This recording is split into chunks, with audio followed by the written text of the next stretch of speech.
Good God, Ghost Heads! It's time for another episode of 0 to 0, the only podcast about Ghost Rider Spirit of Vengeance. That we know of. I'm Giga, and I'm scratching at the door! Oh no, that was mine. Merry Christmas, assholes. I'm Sam. And sorry, jackass, but I'm Val Flight Cub.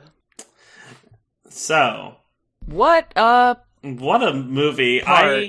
I gotta say, I was kind of half-hearted in my enjoyment of the movie in the first part. Really? I'm kind of into it this week. This movie is bad A's.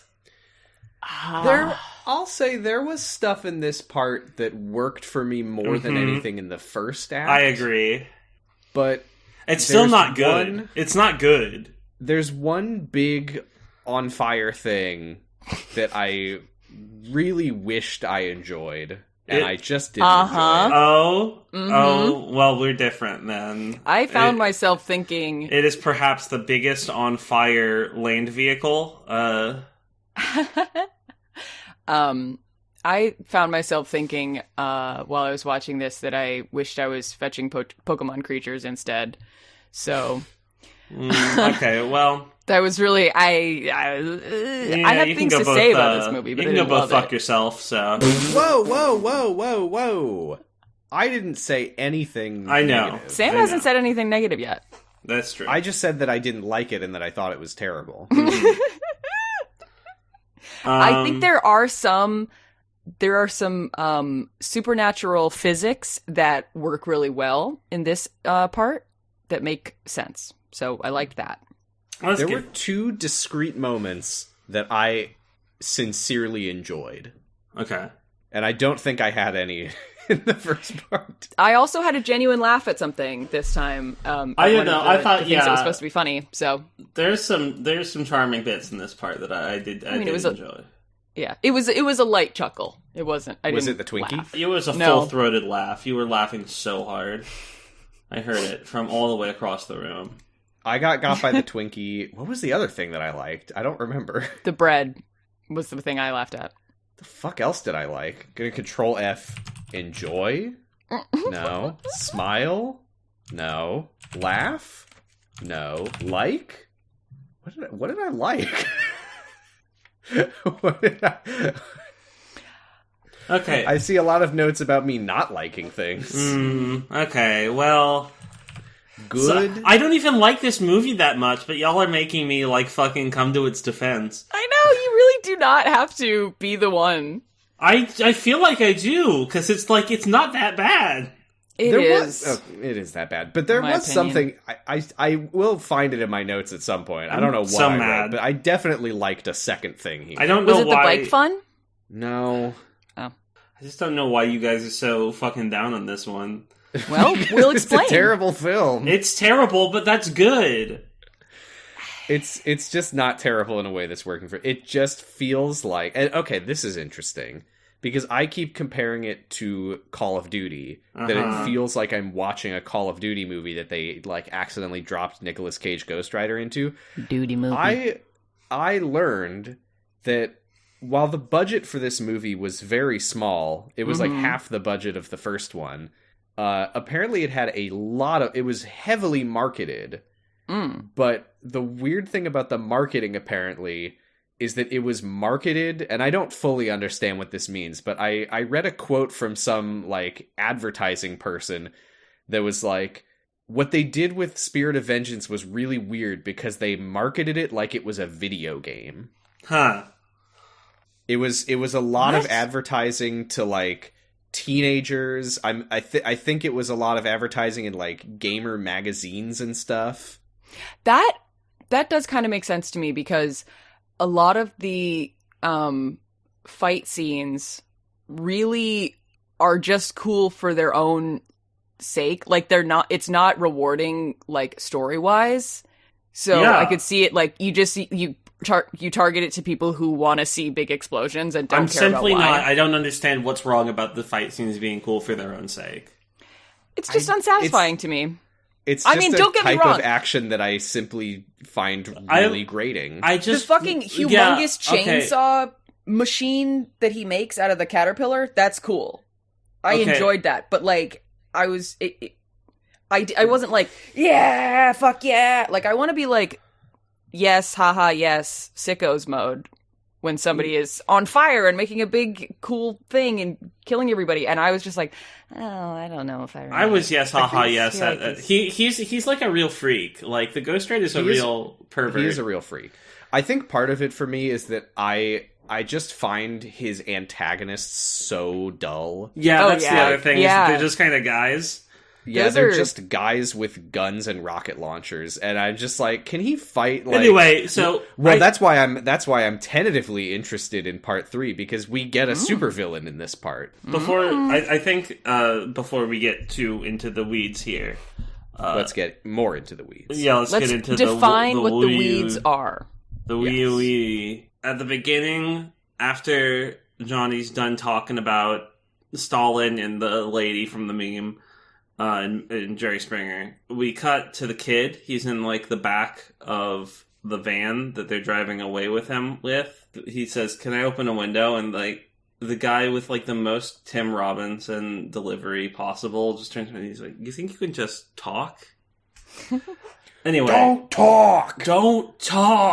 Kid grabs the wheel and drives the car into the side of a bridge and turns over and he crawls out and breaks his ankle. And the guy chases after him, and they steal a van from a couple of backpacker people. We go back to Nicolas Cage, and he's like, "I'm a sicko. I can't help that. So let's go interrogate this guy." So they go to a nightclub, and there's a guy, and they corner the guy at some point. This movie has a weird sense of place. Mm-hmm. And they push him up against the wall. Nicolas Cage does the most Nicolas Cage that we've seen so far. Yes. At him to intimidate. He's scraping at the door. He's scraping at the door. And to revealing their location, which is a big quarry with the Bagger 288, the largest land vehicle from until 1995, I believe. Mm-hmm. The bad guy Kerrigan is trading to get a javelin missile to kill the Ghost Rider with. Mm-hmm. We see the Ghost Rider ride towards there. We don't see Nadia do it, so I don't know how she gets there, but she finds her kid. He's in the back room. And then a guy comes out, and she's like, "Yeah, we'll take this." And she throws a knife at the guy, and the guy catches it, and he's like, "Huh?" And then she shoots him in the head. That was pretty good. I think I did laugh at that. They shoot Ghost Rider with the javelin missile, but he's good. He's literally laughing. He goes and does, like, creepy, weird stuff and kills a bunch of guys. And one of them drops a grenade. And it does something that I liked. Which we'll talk about. Explode? No. It was a spinning grenade. It was a spinning grenade. Oh my god, I forgot. See, you're forgetting about the parts that are good. And he was like, okay, well, time to get real. And so he climbs into the driver's seat of the Bagger 288 and turns it into a giant flaming Bagger 288 that just murders everyone there. Mm-hmm. Then he gets like the smell of boy on his a whiff of boy, perhaps because the boy and the mom have escaped.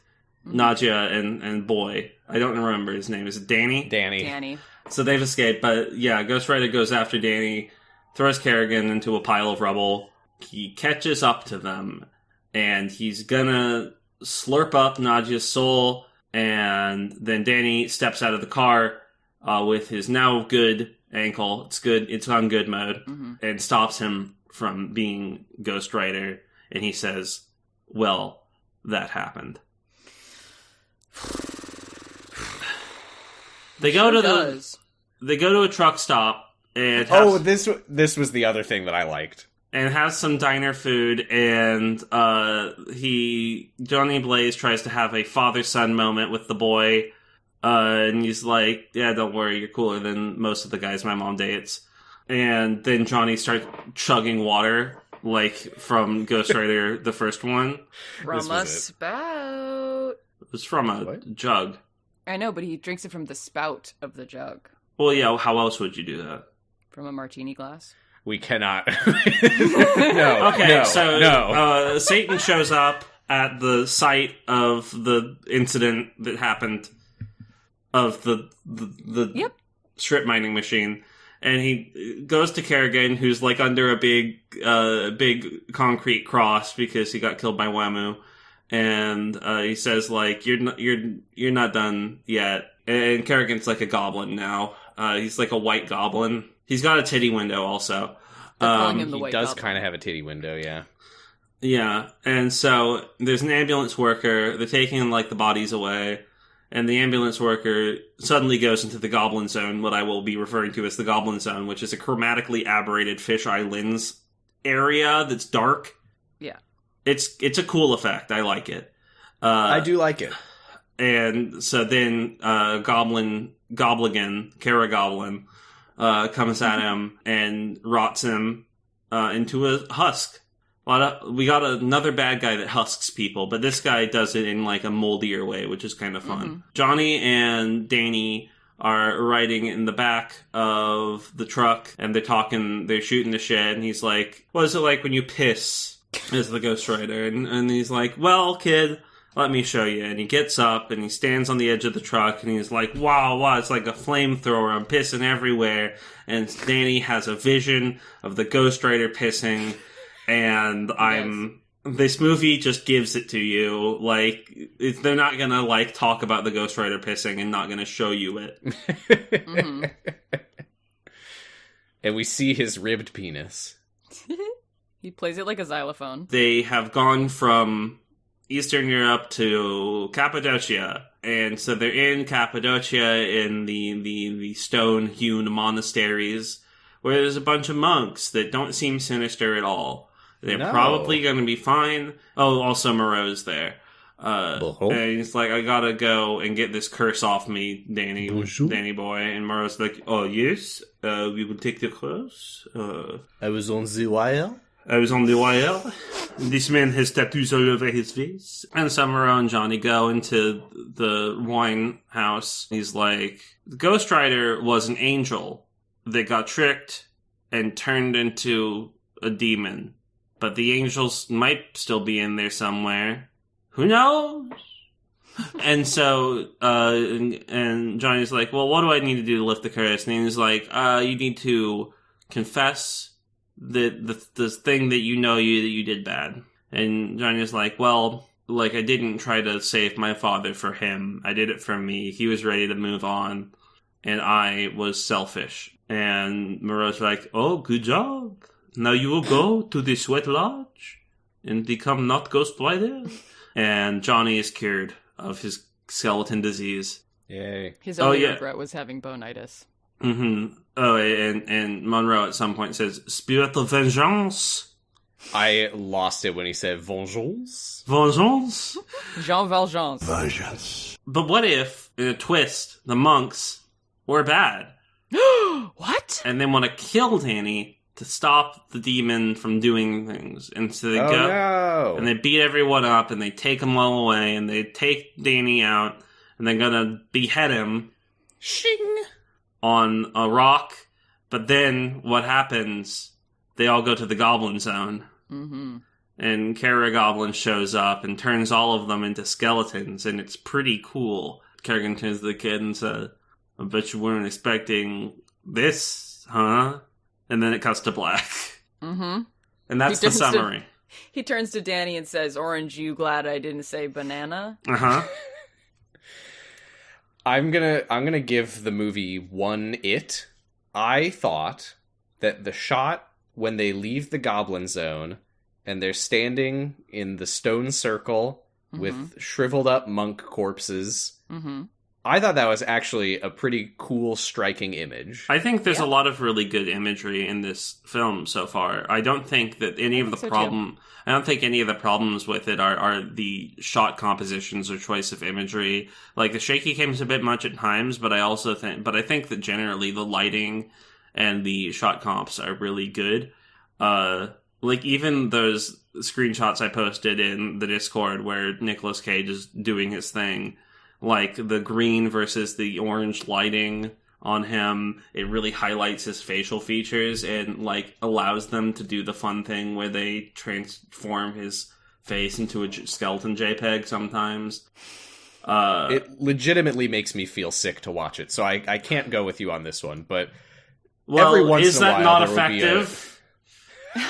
Do you think it's very effective at making me really, really hate watching it? Yeah, art is about making you feel an emotion, and nauseated could be argued as to be an emotion. Yeah, it does give me a physical reaction. I'll hand that one to him. You have to question whether this is intent or not, or not even.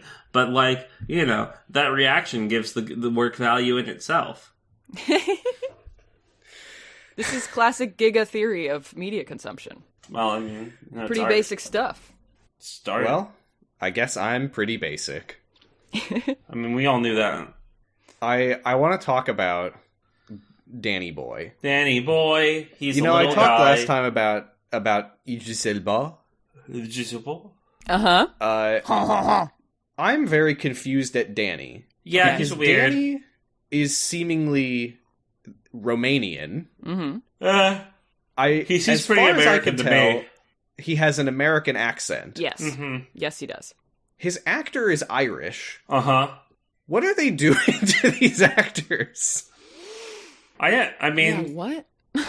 That's just an Irish person doing a Romanian accent. It just turns into American. It just averages out to American. Uh-huh. Nicolas Cage is the only person in the movie who they're not making do an accent, seemingly. Who is Kerrigan? I don't know about him, actually. Where is Kieran Hines from? Northern Ireland, and he's doing an Irish accent, so he's doing his native accent, so... I thought he was doing an American accent. Well, Irish and American aren't that different, maybe I just accent-wise. There's a lot of questionable accent choices in this film. Yeah. I want to talk about Little Danny. Little Danny, what a little boy. So when Danny, like, leans forward and grabs the steering wheel and starts, like, swerving the car around... Mm-hmm.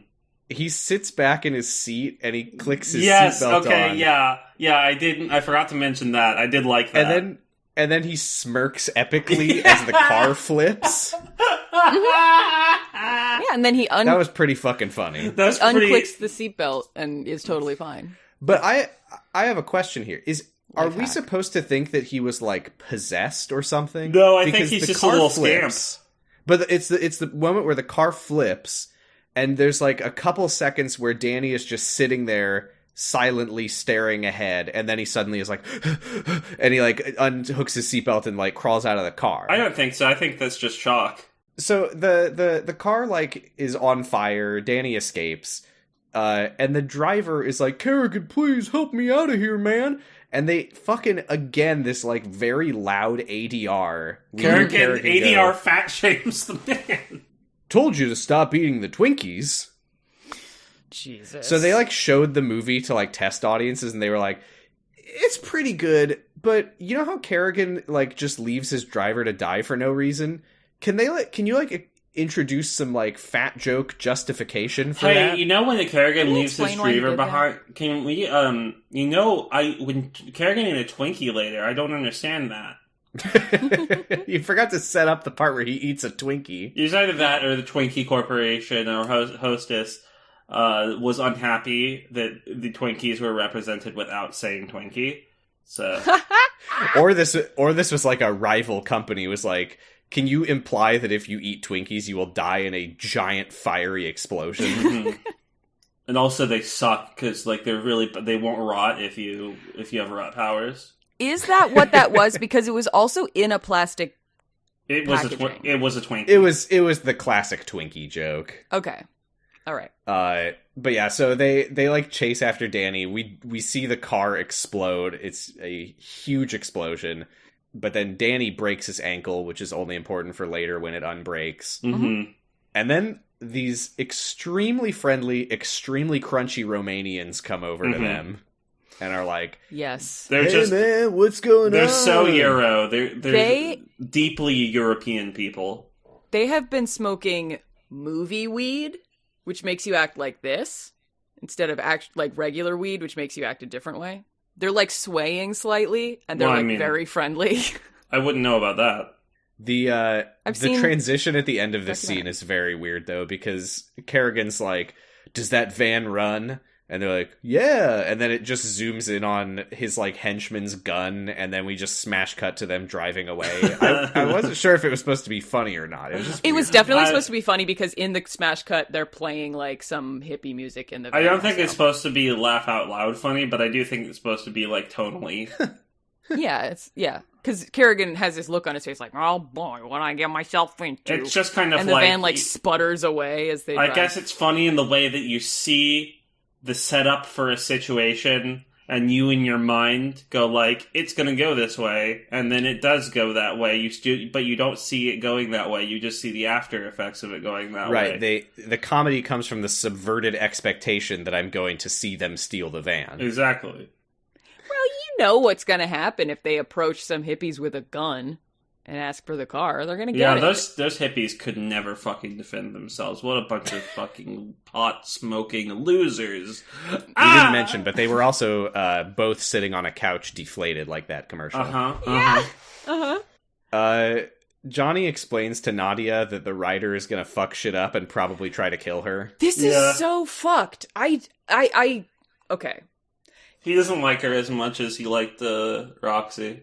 Clearly, the whole thing of, oh, this isn't gonna contradict the previous movie is not as, like, directly literal as I was taking it. Like, clearly it's meant to be, I just don't know why they said that. Like, if they just said, like, yeah, it's different, I'd be like, oh, okay, that's fine. It seems like it's this director's interpretation of that story. I don't even think it's that. I think it's just a different movie. I'm punching and kicking every time you say, like, it's a sequel to the previous movie. It's really not. In any sense. I'm not objecting to it being what it is. It's just so weird. I know you're not saying that, but it's like, we can just kind of be like, well, they were wrong, and move on. Yeah, no, they are. But this is another way of another example of pointing out how fucking wrong they were to say that there wasn't any contradictions.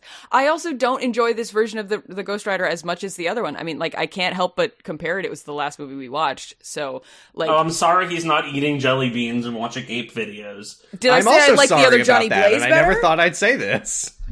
I didn't say I like the other Johnny Blaze better. I like the other Ghost Rider better, because... Oh, I'm sorry it's not Mark Steven Johnson for you. I'm also sorry about that. Like, yeah, Ghost Rider, like, in the first movie... I don't think the first movie was Mark Steven Johnson enough for me. I agree. I'd rather have something that isn't Mark Steven Johnson at all than have I guess I should... I don't know if it wasn't Mark Steven Johnson enough. It wasn't Daredevil enough, is what it was for me. He says the Ghost Rider has no reason or conscience. Just hunger. Like, he's just and he's like, if you did anything bad ever, the Ghost Rider will kill you. Mm-hmm. This is also a problem for me, is that he says in his eyes, you're no different than Kerrigan. And I still feel like I've missed who Nadia is.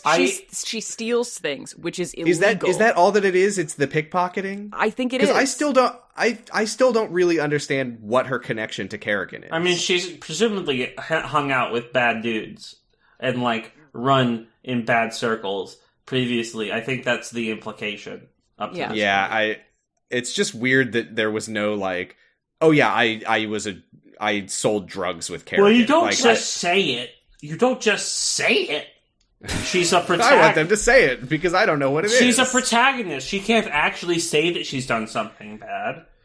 She could say literally, like, I did bad then, stuff. You know what happens when you say that? Is fucking Christian Moms for Humanity comes out and says, "This setting a bad example for our children in Ghost Rider's Spirit of Vengeance." And then you have to deal with all of that shit. This is a deeply Christian movie. They do the Eucharist in it. Oh my gosh. Wait, okay, so... Exactly. The thing that I find less compelling about this Ghost Rider is, like, the previous Ghost Rider, like, yes, took over Johnny. Like, Johnny would wake up and be like, what the fuck happened last night or whatever, and, like, Johnny didn't like that the Ghost Rider was killing people. But Ghost Rider would come out and he would be like, what the? How bad me be? Like, he had a whole he's the Onceler? Yes, he had swag with it. He was like, loving life, being a goofy...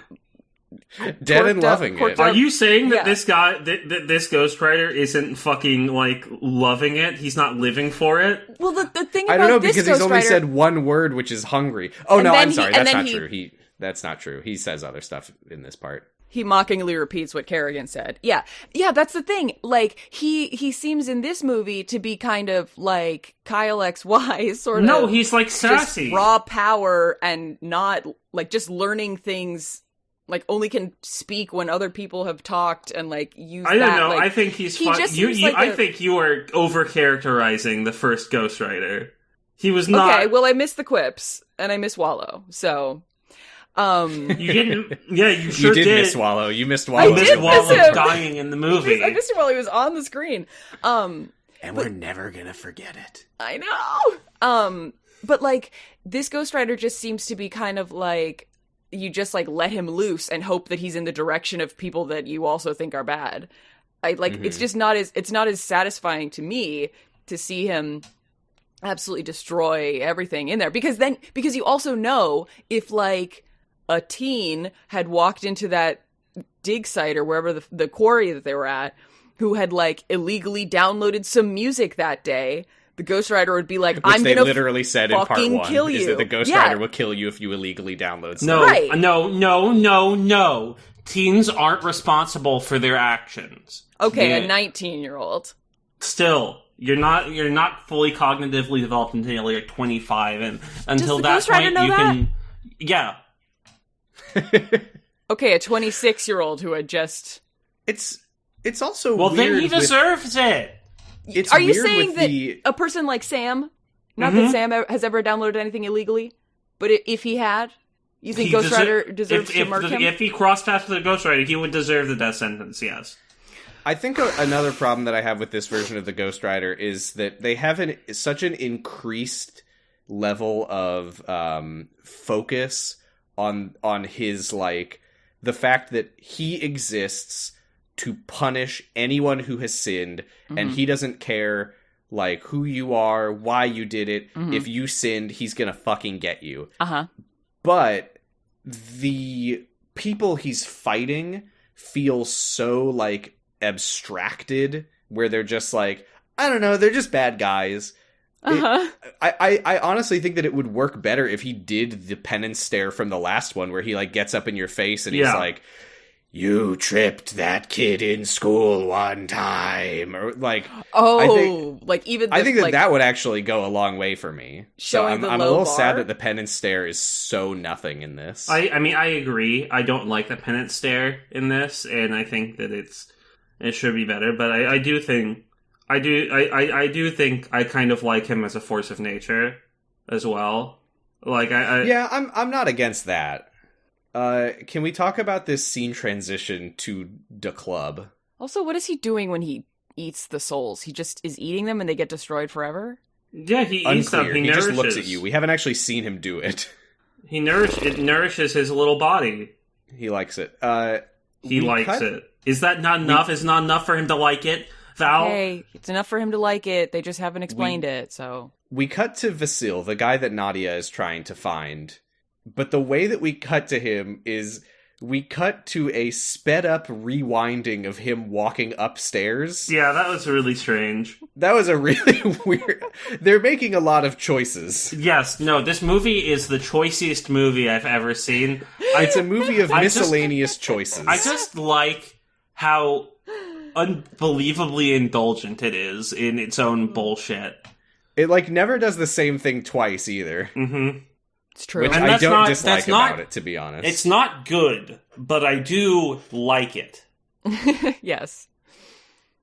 They were like, we have a much smaller budget than the first movie, so we are just going to do as many different transitions as we can. That is the cheapest way to really put our mark. And on as someone who is trans myself, I have to support that. They're throwing transitions on this movie like pocket sand, just to distract you from anything else. So we're at this, like, underground fighting ring. We see a man preparing to fight a pig, but sadly we don't get to see it happen. Damn it. I don't know. I don't want to see the man fight the pig. No, I don't actually want to see that. Well, I don't want to see him win. No, I want to see them work it out. But they're like, the violence will happen to the pig. Well, no, what I want to happen is that they're going to be like, and fight. And he's going to be like, man, why are we doing this? And then they'll just like sit down and have like a tea party or something. I used to call you my brother. Kissing, yeah. As the audience boos loudly. I could see, like, if the guy had, like, his arms around the pig, he's, like, on the floor, and, like, got his arms around the pig, and he's like, and the pig is, like, stomping his hands with his little hoovesies.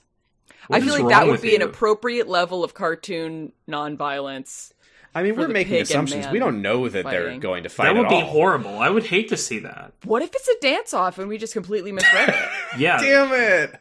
They didn't let us see it. But everything left on... moonwalk with 4 legs? Everything left unsaid is said forever. They're doing the lip sync for your life, and we didn't even get to see it. Oh my god. It's this movie is like jazz. It's the pig fights you don't show.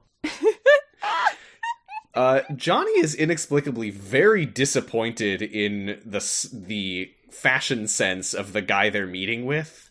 I mean, they're not even meeting with him. They're going to, like, jump him. Yeah, meeting with is like a stretch.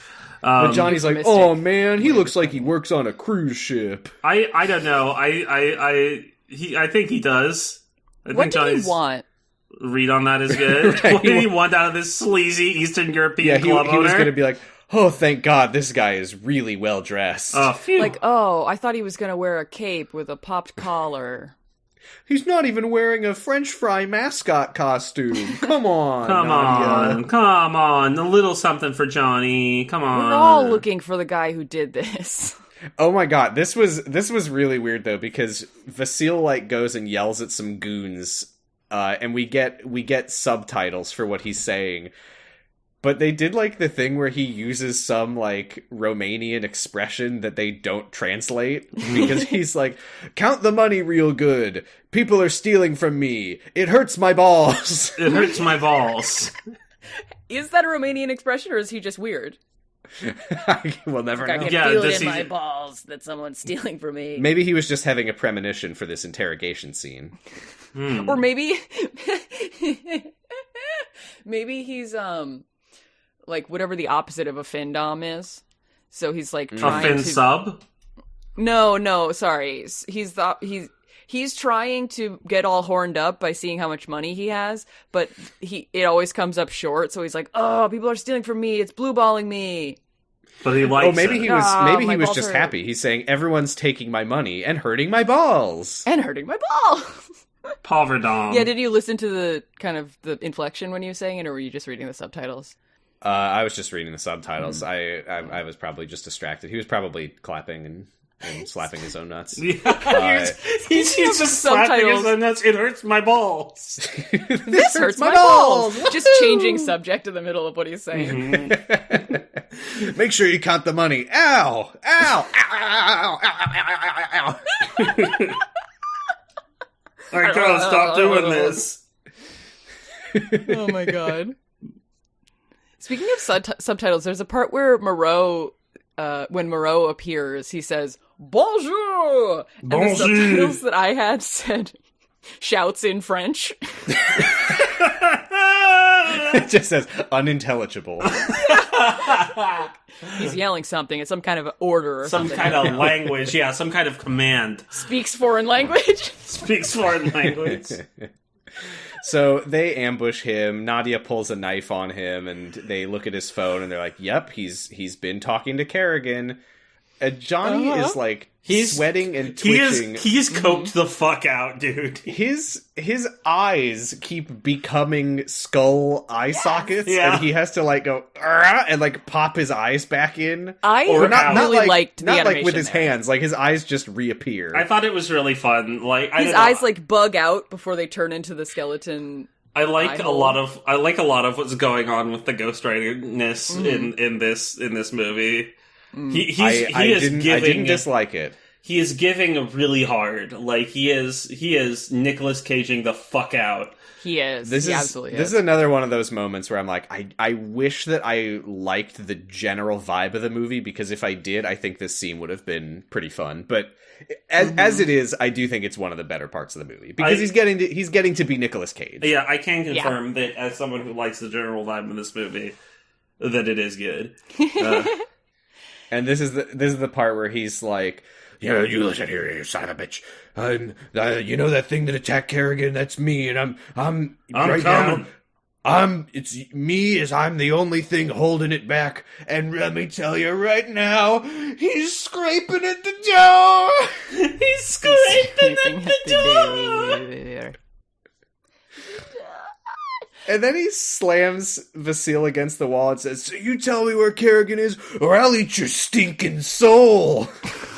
He says "good girl" to him. He does say "good girl," which I didn't like. I didn't like that. No. Yeah. But he says... I did think it was pretty funny that as he started interrogating Vasile, the first thing he does is put the guy's phone into his mouth. Yeah, how are you gonna talk? No. He's like, I got a lot to say first. What? Why aren't you telling us? Yeah. Kerrigan is putting together an army at the quarry. Mm-hmm. He's putting together a rocket launcher collection. Mm-hmm. I thought this was kind of underused. The guy, he's buying guns. The guy he's buying the guns from, or the rocket launcher, whatever. He's like, the first step of what this thing does is it takes all the oxygen out of the surrounding area. And he has a lighter, and he blows on the lighter to show the fire goes out. So I was like, oh, cool. This is going to be a scene where Ghost Rider has a disadvantage of some kind because he can't be on fire. No. They're outside. That's There's amazing. There's no way to pull the oxygen out of that area.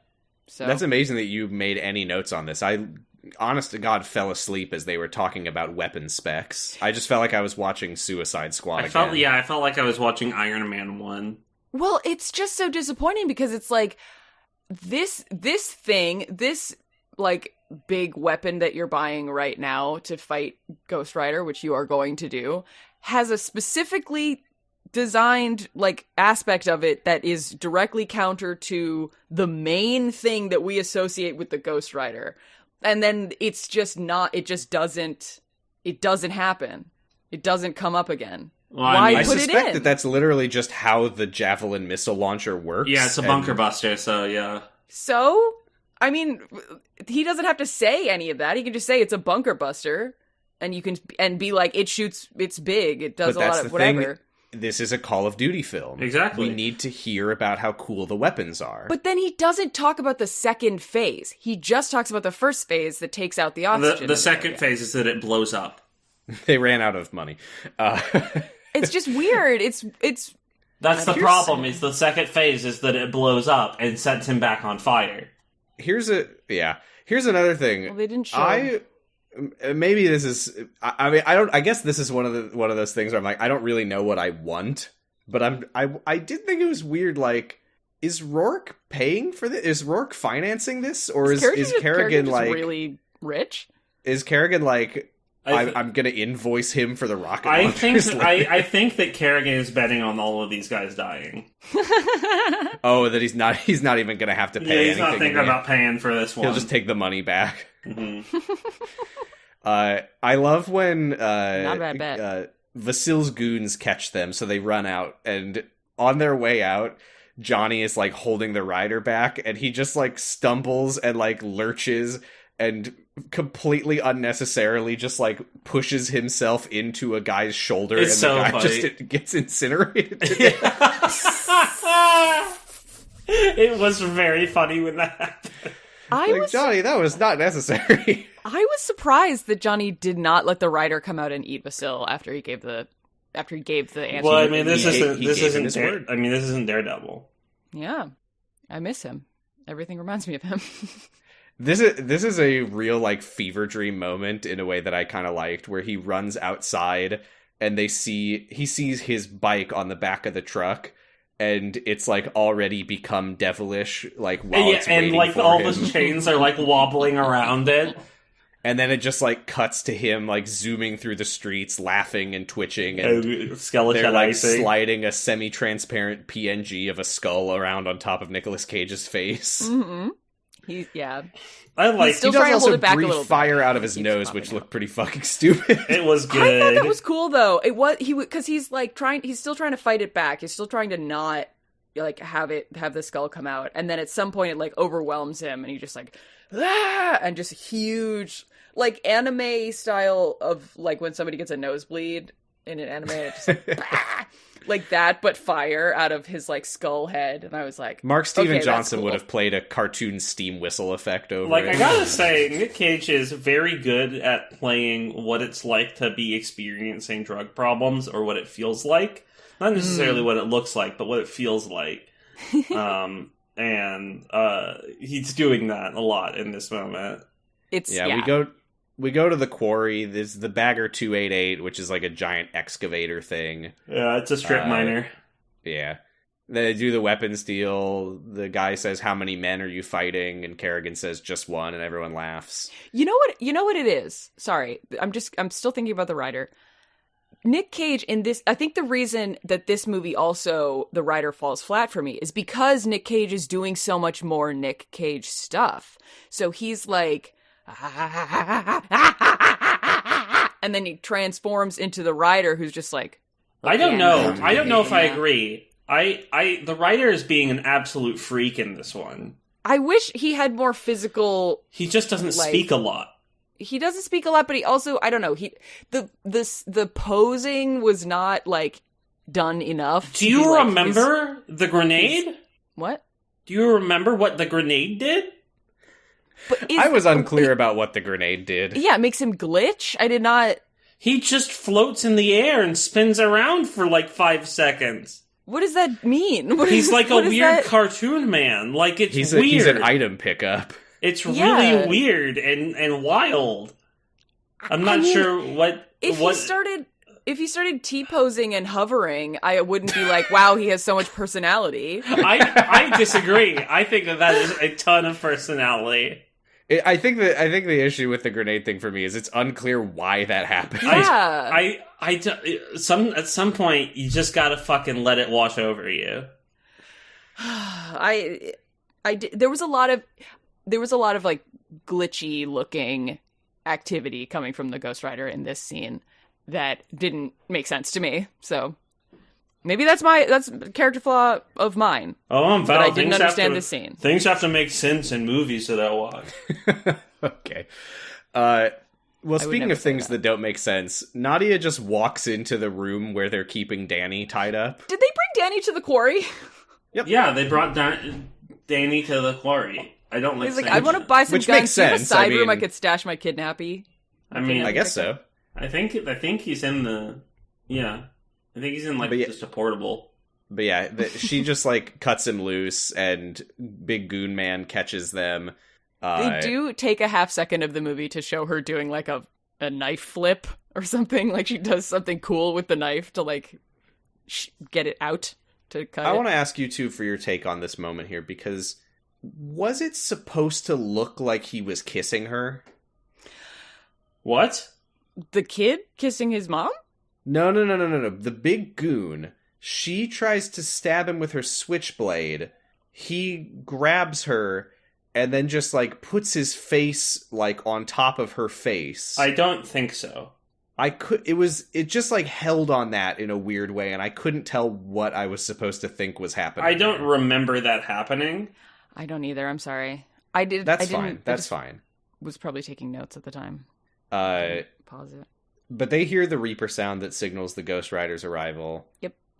She throws her knife at him. He catches the knife. She shoots him in the chest, and then they run away, leaving the knife behind, which always bothers me when shit like that happens. I thought this was the knife funny back though, up. because she throws the knife at him, and he catches it with this smirk of like, haha.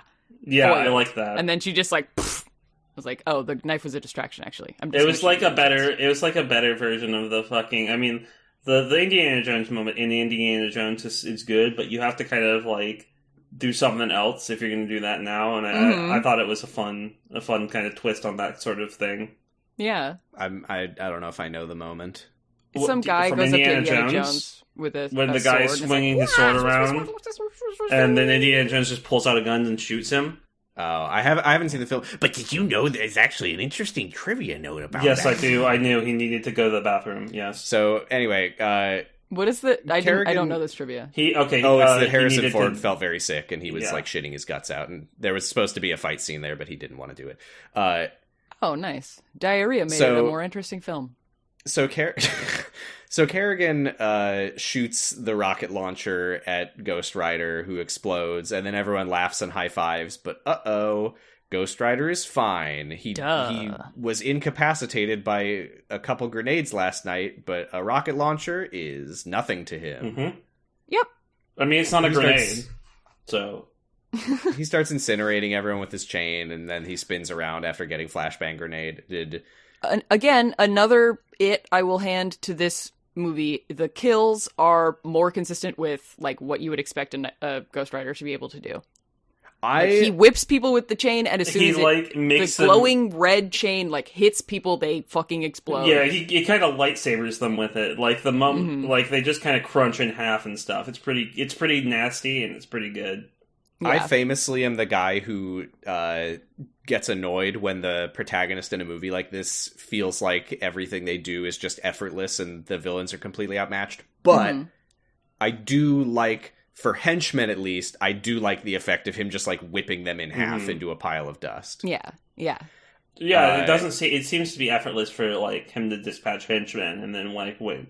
And like he does get owned a little bit, like by the rocket launcher and the grenade and stuff, just temporarily taken out of it doesn't not hurt him. No. I like here's a moment that I liked is the guy who like Ghost Rider like gets in his face, and the guy like points his gun right into Ghost Rider's mouth and just screams while unloading a full magazine. And then Ghost Rider pukes up like just a ton of like molten lead on him, flaming slag, while screaming. Yeah. He's mocking the guy. That's my favorite Ghost Rider moment in the movie so far. Yeah, I like that, and presumably the last one, because he does get the surgery in this part, and Ghost Rider. Yeah, they presumably not. They did do Ghost Rider surgery on a Ghost Rider grape. Yeah, I really liked that because like I think that like again to compare it to the other Ghost Rider movie, but this time this movie comes out on top. Like you can't choke a skeleton who's on fire. Mm-hmm. Like there's just anatomical stuff that is not happening. Like, just like you can't choke a rot man. Right, exactly. Yes, I loved that. That was so funny. Oh, yeah. No, please. So then... You know what? I'm going to potentially hand something to this movie, and I don't think that this was intentional, but the fact that I found Kerrigan so dull before he becomes, like, a super-powered villain made me really actually like him quite a bit. Once he was Goblin mode. I agree. I like Goblin Kerrigan quite a bit. I was really surprised when he got and turned. Not to mention his sexy titty window is pretty good too. When he got turned, I was like, oh, for fuck's sake, are we seriously keeping him in the movie? But I actually really enjoyed him after the change. But yeah, his wig distracted me, unfortunately. What did? I mean, his wig. I don't know if I could say the same. It's kind of... He just looked like a Targaryen. Yeah, he just looks like a Targaryen. I don't object to him having white hair. It's just everything else about him, he turns into a rot zombie. His eyes become like black or red or something, right? And like the sclera is dark too, I think. And like he gets white hair, but it's a completely different texture, and B, a completely different length than his other hair. So it's just like, why would it do that? I don't know. I just kind of like the Rob zombification of Kerrigan. I was all right. Yep. Glad we got that one. I was literally, as you said that, I was on Wikipedia on Rob Zombie's article looking for anything that I could make a joke about. Because I don't know anything. He looks like Rob Zombie. Is the joke. He's a rot zombie named Rob Zombie. So yeah, Rot Zombie. Kerrigan like taunts Ghost Rider. He's like, "Oh, did that hurt?" And then Ghost Rider possesses the excavator thing. What is it called? The bagger. The bagger. Yeah. And it starts like exploding with fire and tearing shit up. But then Nadia and Danny, like, start driving away. Mm-hmm. And Ghost Rider is like, I think she might have illegally downloaded some music once. I have to go get her. I think she would download a car. I'm assuming that what this is supposed to be is that on some level he knows that they are like his targets, even if he doesn't fully comprehend why he wants to go after them. Yeah. I think that's what's going on. The Ghost Rider, I think, is connected to Danny in some way. Yeah, I'm still kind of unclear on what Danny's deal is, to be honest. I know he's the devil's son, but... and then, so Johnny throws, or Ghost Rider, rather, throws Kerrigan into the rubble hole of get superpowers later, and leaves. So, I just want to acknowledge the thing that he does with the excavator. I don't know what it, like, originally was supposed to do, this Bagger 288. So you see the quarry that it's in? Mm-hmm. That's what it did. Oh, but not on fire. That makes sense. Yeah. So it's got a big disc with like scoopers. It's called a bucket wheel excavator. Basically, it digs into the earth and scoops it up and scoops it onto a conveyor belt that goes into a processing area. Oh. And on bad days, it does go apeshit and start punching people. Yeah. Well, it just looked like a flaming chainsaw. But humongous. It kind of is a flaming chainsaw, but for Earth, and it moves. If the purpose of a chainsaw was to move bits of to scoop tree wood dust. It's more like think of like a water mill. Yes. Okay. I gotta say, these excavator things do always look like ridiculously gigantic chainsaws, and in that sense, I think it was not a bad pick for this movie. I think a bucket wheel excavator is one of the coolest looking things that people have ever created. So I'm going to say I'm behind the choice to include one. And if you're going to be filming... And making a Ghost Rider... If this had happened in the first movie, I would have been hooting and hollering for sure. Mm-hmm.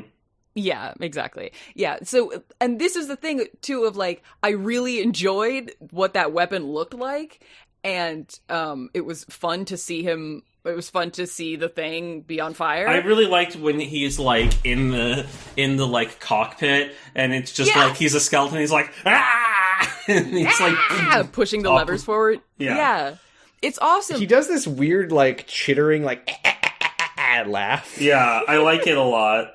It just would have been even more fun if we knew that he was doing it for a reason. Like, I mean, maybe this is the whole point of the fucking movie, right? Of like, you're supposed to learn to be able to discern who deserves punishment and who doesn't. But it did kind of ruin the action a little bit to me of just like, he's like, yay, I love to kill, instead of like, I love to kill bad guys with my cool weapon. Well, that's the thing. They're all nebulously bad guys. Yeah, they're all bad guys. Solved. Yeah. But like if Nadia it had was been pretty there, fucked up though that he does like mash Danny to paste in the middle of it. Was very, I don't know. I thought it was pretty cool.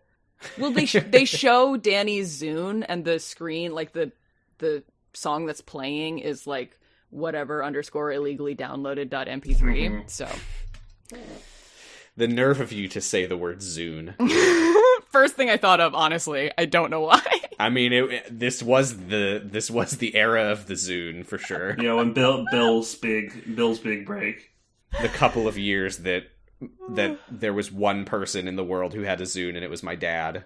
Yep. Mm-hmm. What was he listening to on that thing? He was listening to probably Rush, probably the Smiths, probably the Elvis Brothers, almost definitely the Beastie Boys. Yeah. Okay. The Elvis Brothers, stuff, Elvis Costello and his brother. All stuff that's kind of aged questionably. I think Rush has aged very well. Excuse you. Okay. Writing it down. In your list of pros and cons about Sam's a libertarian. I love the music of Rush. I like when he does his bass tricks. So he's chasing after Danny and Nadia. Mm-hmm. This is another moment where I'm still like trying to figure out what exactly is Danny's deal, because he senses that the Ghost Rider is coming.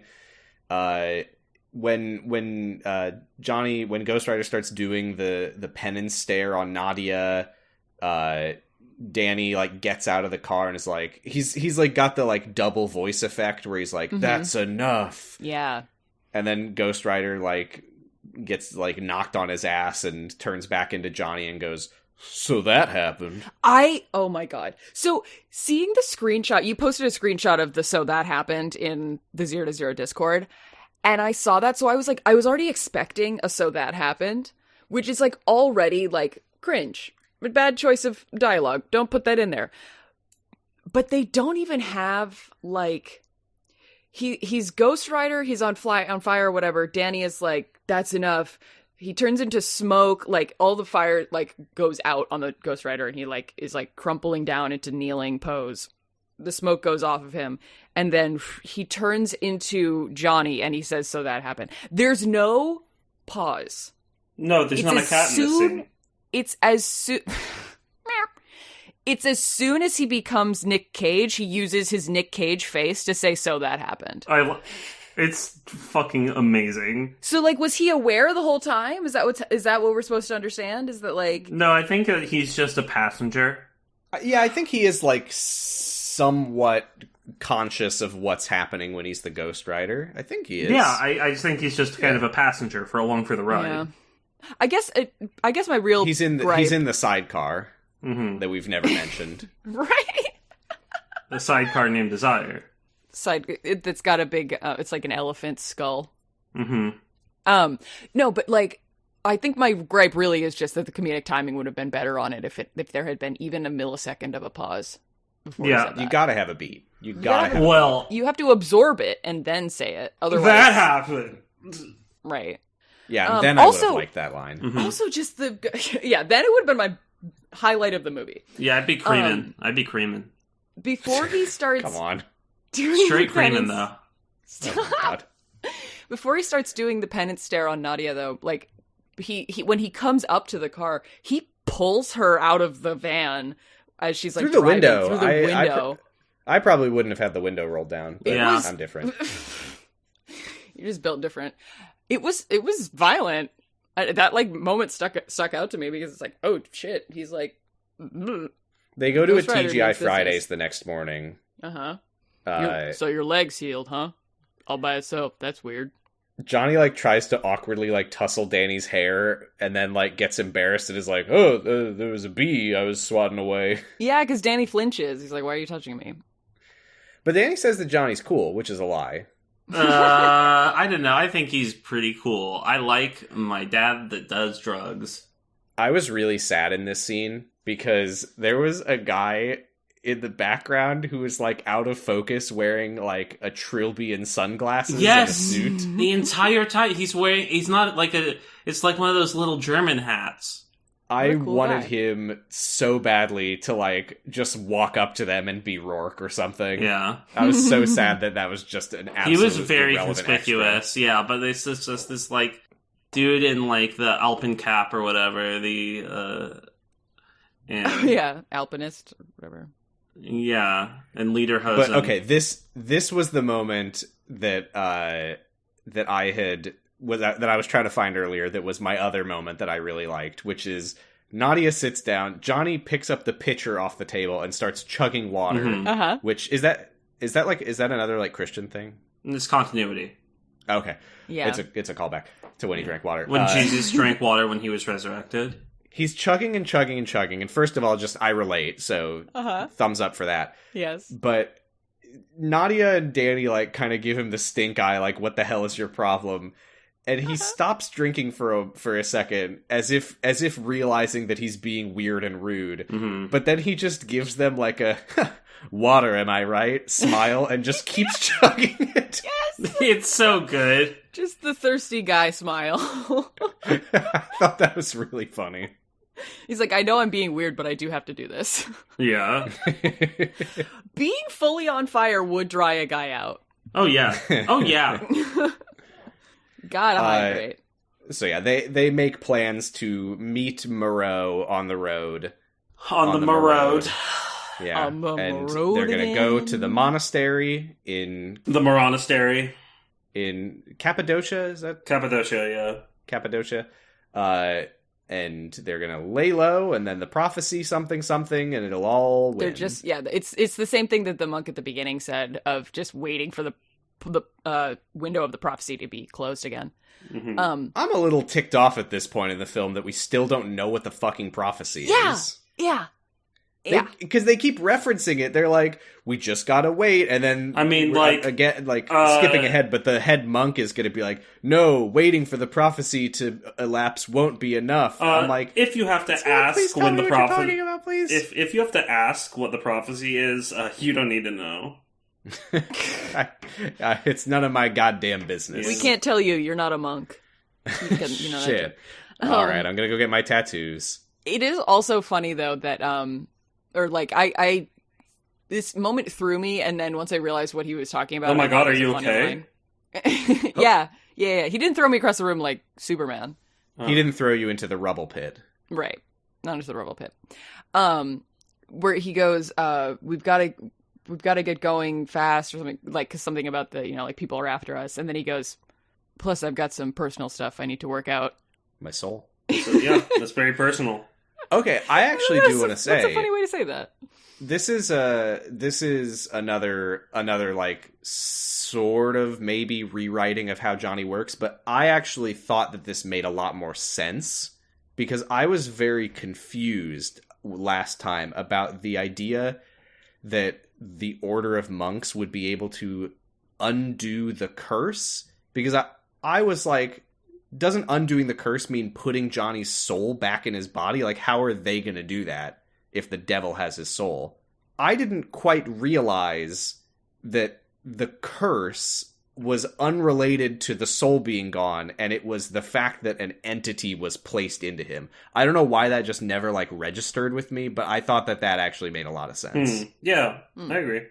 Yeah. So, point. I also... but now Rourke goes to Kerrigan. I also wrote in my notes just the fact that all he wants to do is get the rider out, and then I remembered that this isn't actually a sequel, and I stopped writing anything about it because it doesn't matter that it's different from the old one, because it's a different movie. So Rourke finds Kerrigan in the smoking crater of rubble and says, hey, we had a deal. You're not allowed to die until you've completed the thing. Mm-hmm. This was a weird moment because Kerrigan replies, sorry, jackass, but I'm dead. And they put those subtitles on the screen? Uh-huh. Even though he was perfectly intelligible? Uh-huh. That was a very strange choice. It tested poorly. I guess so. And Rourke... Those are some hilarious last words, though. Yeah. I'm dead. Rourke, touches Kerrigan on the neck. And Rourke goes, like Typhoid Mary face. Mm-hmm. And Kerrigan starts, twitching. Real old. Which is kind of interesting. I guess the devil, is limited in his ability to make these deals? On land. It looked like this was, taking it out of him. Yeah. Which was kind of interesting. Yeah. And then Kerrigan tosses the rubble aside. Or no, Rourke does. And Kerrigan now has a Viserys wig. Except before they toss the rubble aside, he touches Kerrigan or whatever, and he scooches himself back under the rubble so you don't see him anymore. No, and it's just they can't see me. I'm not sexy. Is this a middle school play? He has to scooch out behind the set piece so that the don't replacement let them see my wig can come on back on. It's a movie. You can cut this part out, and with the magic of cinema, it's immediately he's a different shape. I liked his goblin scooching. It was so weird. I gotta say, when we first saw zombie Kerrigan with his Viserys white wig, I was like, oh god, this looks like shit. It kind of worked for me once I got used to it. I was at first I was like, oh god, this looks like shit. Then I was like, hell yeah, this looks like shit. Yeah. We learn about his powers, the power to make things decay by touching them, and the power to put people in a black void called the Goblin Zone. Mm-hmm. Rourke says which this. He demonstrates these powers. Goblin Zone. Yeah.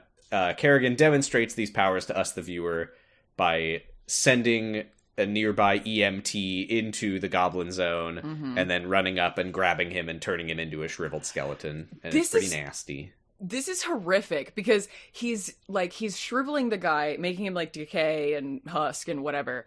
And you see the guy and you hear him like struggling and like objecting as he's like halfway through the process. He's like still conscious and like in pain. I was just like, God, raisins have feelings? Like, yeah, no. I mean, even the victims of necrotizing fasciitis can feel. Make a little note here. Episode title: Raisins Have Feelings? You thought that their only purpose was to be reinflated into grapes, but you were wrong. I know. So yeah, we go to Danny and Johnny, who are like riding on the back of the truck. Yep. Which is safe. Dangerous. Why? Yeah. Especially because Danny's like at least sitting safe. with his like back up against the front of it, but Johnny is just like standing on the edge of the bed. Johnny's a fucking adult. I'm surprised that Nadia let Johnny do this. Or Danny, sorry, not Johnny. But yeah, so Danny's like asking him all these questions, like, would the same thing that happened to the excavator have happened if the Ghost Rider was on a roller coaster or a ski lift? Which I would have loved to have seen those. I love this. Just yes. Absolutely fucking booking it up a ski lift. He goes on a wintry vacation, and then danger finds him, and he has to turn the ski lift into a oh my god! ski Though, lift? can you imagine? He like gets on the ski lift and like makes it zoom around really really fast, so like fireballs are flying in all directions, and we just like see all the villains getting melted and stuff, and then the camera pulls back to show that the entire mountain he's melted all the snow off of it. Yeah. Now that's a scene. Yes. Oh my god. Yeah, I didn't like. Okay. The opposite of that. Just fully the opposite thing. I didn't like how scripted this part sounded. So he's like, why did the excavator do that? And Johnny says like, oh, just anything he rides becomes like that. So then he's like, okay, so would that happen if you rode a taxi cab? What about a ski lift? What about a blah, blah, blah? What about a camel? Was another honorable mention. I do want to see it would though.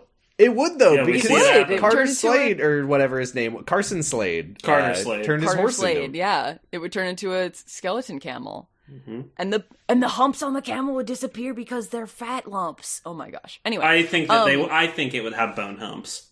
It would have bone humps. Okay, it would have bone humps, but the humps would become like big bombs. No, they're volcanoes. Yeah. They're volcanoes. Oh, fuck. It's Camber volcanoes. Oh my god! There's Ghost Rider 4 right there. Ghost Rider rides Camber that this is the scene where Danny and Johnny talk about other better movies that Ghost Rider could be in. I know.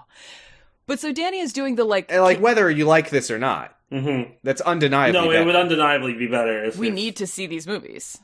The The ski lift movie and the camel movie. We're entitled. Yes, exactly. But so Danny's asking these like little kid questions where he's like, what about this? What about this? What about this? What about this? But he like, first of all, he's saying it very deliberately and like articulately. He's like enunciating. Yeah. And then he's like, he gets to the one where Johnny is supposed to interrupt him, and you can tell that the kid like is saying his exact line up to the little hyphen of gets cut off because he like stops. He like hard stops after like, what about if it was a... Yeah. And it's just whatever. Like, sorry, I just looked ahead in my notes and I saw in the scene where we meet the monks and one of them reveals his tattoo head. I did accidentally type a monkey removes his hood. What if there was an ape? Oh, Jesus. Danny asks what if the Ghost Rider has to do a big pee-pee, and then we get like a fantasy sequence of the Ghost Rider pissing a flamethrower out of his ribcage penis. I thought this part was like mildly charming to me. The, like, I did find it genuinely like a bit touching. Yeah, it's weird. It's weird that they show like the Ghost Rider like pissing flame and like looking over his shoulder and winking at Danny. But it's so important that they showed that. Yeah. And then Moreau rides up and shouts unintelligible foreign language. Yeah, I to couldn't them. tell what this Frenchy bastard was saying. Did not understand what he was saying. Speak I never English. get when they say. I never get it when the subtitles say like does something in a foreign language or whatever when it's one word. Yeah. Like just write like in French, hello. Like shouts something in French. Yeah, I don't fucking know, dude. They didn't bother to translate it in the original movie, so we're not gonna do that here. I want to talk very quickly about the thing that Johnny and Danny say because Danny's like, does it feel good to be the Ghost Rider? Johnny says sometimes. But Johnny's like, look, Danny, our powers don't define us. We can use them to help people. Yeah, what is Danny? Danny's the son of the devil. But I just don't know what he does. I mean, he can stop the Ghost Rider, and he can heal his foot. He can heal. Oh yeah, I think they do mention in here that he's like, my ankle's better. Oh, okay. Yeah. I mean, that was at the anyway. This is the diner, but like, yeah, it's weird because they don't put it. They like make you put it together yourself, which I, as a focus group user, So you're the reason this movie is like this. I am. Yes, I am the audience member who's like, I don't get it because they didn't say it. Like, there's no moment where he's like, oh, this must have, I don't know, whatever. I was confused when he was like, guys like us, blah blah blah.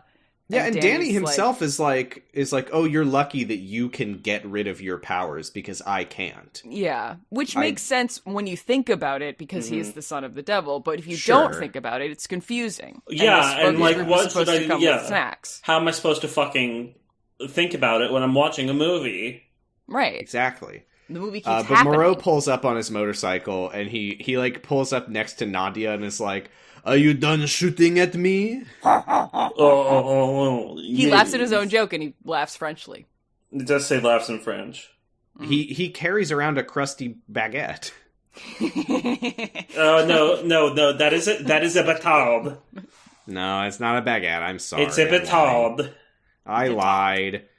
Johnny and Danny do motorcycle stunts together with Moreau. This was cool. Motorcycles like with this. Moreau.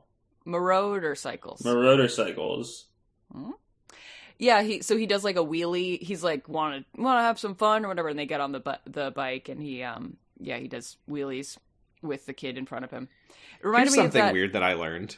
Yeah. Sorry, you finish your thought. It reminded me of that post that Tony Hawk posted where he's like riding a skateboard with his daughter, and the daughter is standing on the skateboard in between his legs, and the caption is like, "This is not dangerous. I am Tony Hawk."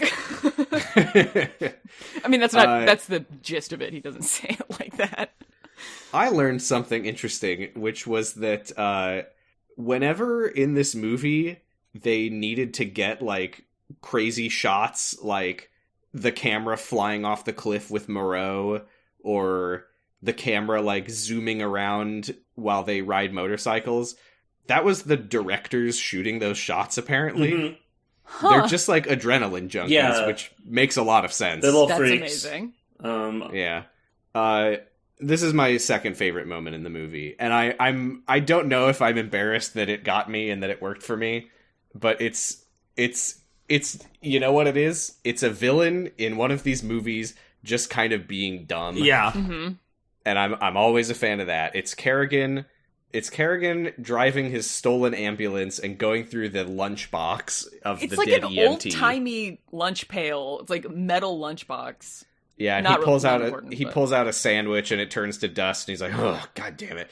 And he pulls out an apple and it gets all rotten, and he's like, "Oh, for fuck's sake!" He goes, and then "That's so weird." Yeah, and then he pulls the out power a you have, Twinkie.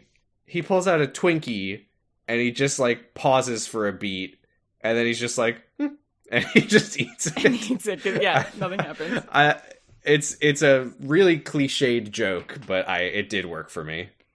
I did not put together the Twinkie preservative thing, so I just thought it was because it was in plastic. And the only thing I could think about during this scene was, why is he hungry? He's a zombie. What the fuck? God, Val. Why would you make it so this guy has to eat if Because everything Rourke he is an touches asshole. decays and dies? You're gonna have to get a taste for worms and dust. I guess, you know what? You don't have to be hungry to eat a Twinkie. No, you don't. He's probably just bored on his Yeah. long drive. Johnny and friends arrive in Cappadocia in central Turkey. Long trip. Mm-hmm. Long trip. They put the piss filter on. Uh-huh. He says, wow, these monks don't even have shoes. How are they going to help us? Yeah. He's very judgy about the clothes that people wear. Like, what? Because you're going to be typing with your feet? This guy looks like he works on a shoes ship. Don't laugh at that. I'm ashamed to be your friend. Me or Sam? Both of you. Is it worse to make the joke or to laugh at it? I don't know anymore. It's worse to make the joke. No, it's worse to make the joke. No, because you made it and immediately knew it was bad, but I knew it was bad before I said it. Right, and you still chose to... Oh, I see. You don't know in my head how long I was thinking about that joke before it came out of my mouth. Yeah, the Ghost Rider should get you for that one. That's true, and that's why I was going to say the same thing. Yeah. So the monkey takes his hood off, and he's got all the monks have full heads of scripture tattoos or something. Only one of them. Only the big one. No, they all have the tattoos. Yeah. It kind of seems like they're not permanent tattoos, though. It kind of seems like they have to, like, draw them on every morning. They do look pretty faded. They look, I think they just kind of look like faded actual tattoos, because your facial skin moves around a lot. Oh, that's true. But, Moreau is like, or no, it's the monk. Does he have a name? His name is Monkey. Monkey is like, do not be afraid, friends. God led you here this day. This was confusing, and maybe I'm getting too in the weeds or not. I don't know. You be the judge. I will. Who are these guys? How are they related to the monks at the beginning of the movie? Is this the same order? I think they're part of the same order. This is the Alolan version of the other ones. Yeah. Yeah, it's just weird that they all have these tattoos. Please. I guess it's a regional thing. Please. We're not in Alola anymore. What? We haven't been in Alola for two fucking generations. Oh, this was a Pokemon gripe. All right. But they're the deserty version. Alola's a fucking Hawaii. It makes it more tropical. Ninetales turns into an ice type. Okay. These guys don't look more Galarian than the other ones. All right, I'm leaving. Goodbye. Have fun. They look more Alolan. Also, people know what Alolan version means. I don't remember what other places there are. Pokemon. Turkey. It's the Turkish version. People in Turkey love tattoos. I don't know. God. Yeah, so Johnny tells Danny, like, don't worry, go with the monks. You'll be safe here. The only threat that there is to you now is me. So I gotta go get my curse surgery. I didn't get this at all. Like, they show up to the place that they've been trying to get to the entire movie, and as soon as it's like, great, these are the people we've been looking for, off you go, Danny's like, wait, no, I can't be separated. He's not upset about going with the monks, he's upset about not going with Johnny, because he likes Johnny now. Aww. They bonded about piss. He's not the stepfather, he's the father who stepped up. Exactly. Moreau and Johnny go to the wine cellar for a lore dump. This was very weird because Johnny's like, before I get this thing removed, can you give me lore about it? Yes. They picked a cool location. They found a cool filming location for this part because they're in the like wine catacombs or something. I mean, there's it's like all the entire monastery is hewn into the rock face. Yeah, it's very cool. It's that Cappadocia, very organic. Very cool. Go there. All right. Time to I'm go. gonna go there in my imagination by watching this movie. Field trip. Woo! He's pulling out wines and he's saying stuff about the angel that the Ghost Rider used to be. Zarathos. I wish I was Therathos.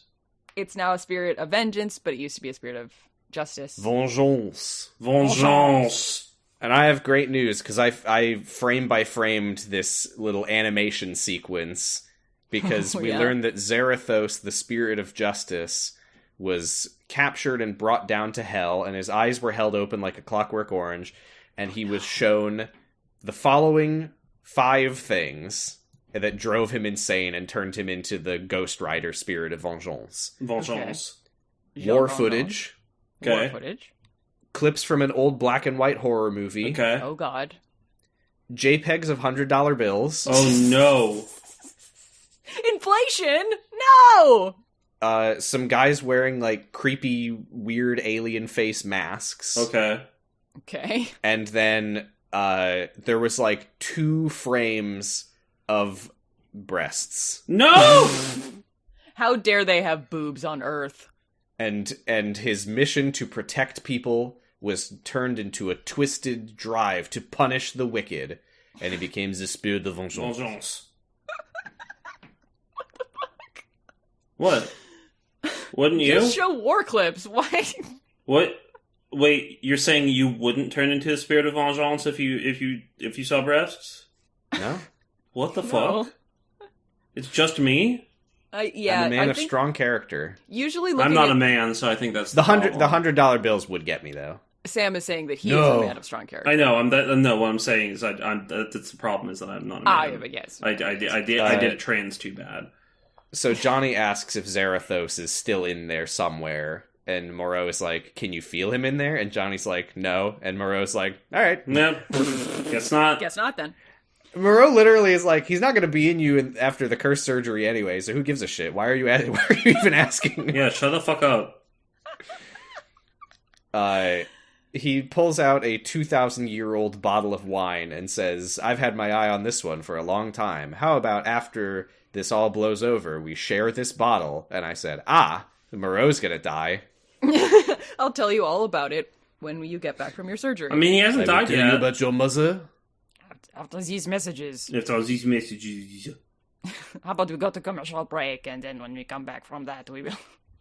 Was I interpreting this part correctly? Because I'm pretty sure that what happens here is that Moreau is like, you might die doing this curse removal surgery, and if you do, you will be judged by Saint Peter at the pearly gates. So confess. Yeah.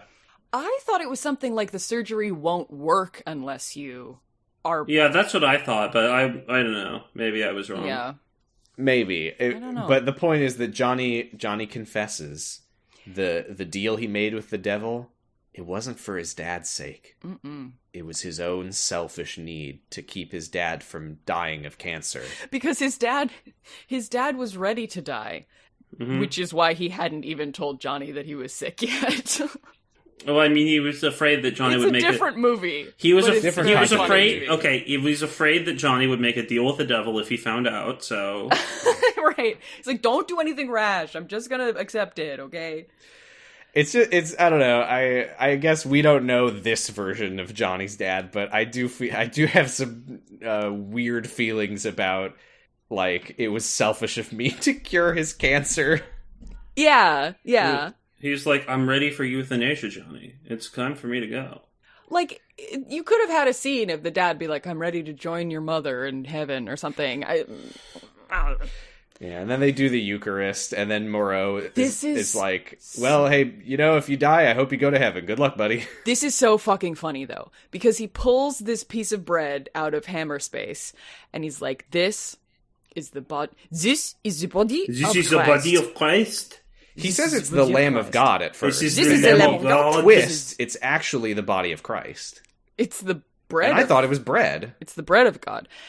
And Johnny eats a chunk, and then he goes, "You've been carrying this bread around for a while." Which I did like. I laughed. That got me to laugh. Yeah, it was funny. You could see it's like dry in his mouth, and he's like, Give it to Kerrigan. He won't notice a difference. yeah. So then he goes into the chamber. Mm-hmm. The removing your Ghost Rider chamber. the de-ghostwriterification chamber. And this was a big time moment of like, wow, this movie really had no budget. Because he goes into this room and it's just like a big empty room, and then he just looks around and is like, "Hello?"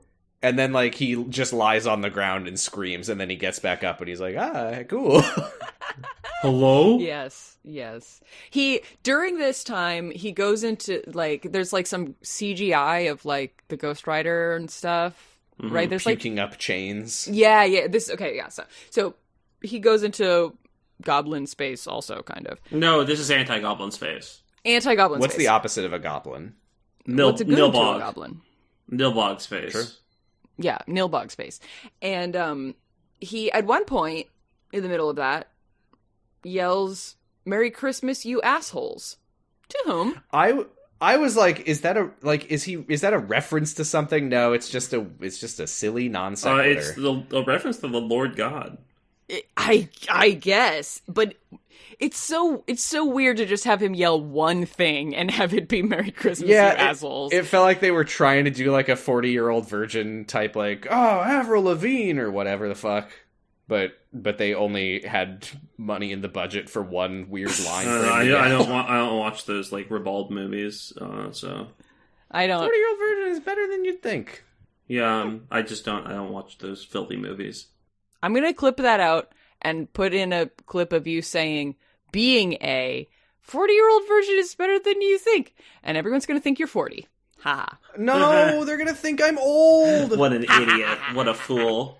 What God. a rube. So Johnny there wakes is now up. a clip of me saying being a 40-year-old virgin is... And That'll be I cold think, open. And I think Coolsville sucks. I think Coolsville sucks. Johnny wakes up and he's like, "You there, boy? What day is it?" And he runs. Yeah. He runs down the tunnels like, Moreau, you did it! It worked. But he goes outside, and something is different. Mm-hmm. They took the piss filter off. What? Then what happens? It's blue now. They blued it. He hears a struggle, and he goes and he finds Nadia, Danny, and Moreau getting dragged around by the monks. Yeah, In and seemingly this is where- 3 different directions. Well, the thing is, they're taking Danny to be killed, and they're taking Nadia and Moreau away. Mm-hmm. But yeah, this is where Moreau is like, "The prophecy, we just need to hold the boy, and then tomorrow it'll be fine." And the monk is like, "No, he will still be the son of the devil tomorrow." And I'm like, yeah, that does make sense. Maybe this would mean something to me if I knew what the fucking prophecy was. Mm-hmm. There was a weird line here that I know that the monk is like being the bad guy here, but I really didn't like the part where Nadia's like, "Please don't kill my son." And the monk is like, "Maybe you should have protested while you were conceiving the child." Uh-huh. Yep. Bad wording. Very bad wording. Didn't love that. Because then you don't think about the fact that it was a deal with the devil and a handshake. You think of the other stuff that usually comes along with the word conceiving. Bad. Do you think that he like handshaked a baby into her? Yeah, Yes. I mean that's how he does it. It's you saw it when they were like the art. He does it through the art of the deal, and then his sleeve then catches on fire. Yeah, well, like a bunch of cum comes out. Oh God, Spider-Man style. No, I mean, yeah, I just assumed. Greetings, super fans. I just assumed that he says no hetero when he Excelsior. Because if the implication is that she had to have sex with the devil, yikes, that's fucking dark. The monk then does like a sleeper touch on Nadia's neck. Yeah, he does like a Vulcan neck grip on her. Yeah. So yeah, Moreau is like, don't do this. Danny is one of God's children, and the monk is like, no, he's literally the devil's child. Yeah, he's like, exactly. You have to hand no. it to the monk on that one. Yeah. He's got us there. They could be both right. I don't know. He's one of God's grandchildren. Nadia is God. Maybe Gaudia theory. Well, if he's not one of God's children, kind of implies that Satan is more powerful than God. Here's a very funny shot. When they drag... I feel like I shouldn't be laughing at the scene where they drag a child out to be decapitated by an order Yeah, of I think monks. that might be in poor taste. Probably shouldn't be a comedic moment. It's the shot where they walk outside and there's like a big circle of monks all standing around like a small rock and just swaying in unison. Yeah. You like that one? That tickled It looks you? very funny. All right, freak. So he raises his big curved I also knife. thought it What's was that called? hilarious that a child was going to get murdered. Yeah, that's what I thought. Yeah, say the quiet part loud, why don't you? I just did. I thought it was funny. Oh, I thought... Okay, don't say it too loud. Don't clip. Don't clip Yeah, the don't quiet clip. part. I'm watching my track. Anyway, yeah, so he goes to decapitate Danny, which is very Cool. monkish way to kill someone. Yeah, I thought he was going to suppose. pull out like a little dagger. He shings out a whole ass scimitar. Uh-huh. Yeah, he's gonna champagne saber this boy. But, they enter the goblin zone before he can. Yeah. But Danny doesn't. No, Danny's good. Kind of seems like Zombie Kerrigan is, like, maybe a good guy.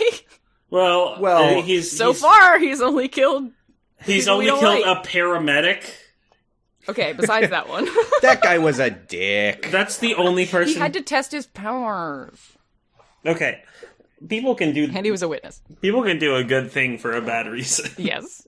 No, I know. Yeah, but yeah, he brings all of the monks into the goblin zone, and he starts, like, disintegrating them one by one. And yeah, like you said earlier, main monk, like, grabs him by the neck, and Kerrigan's like...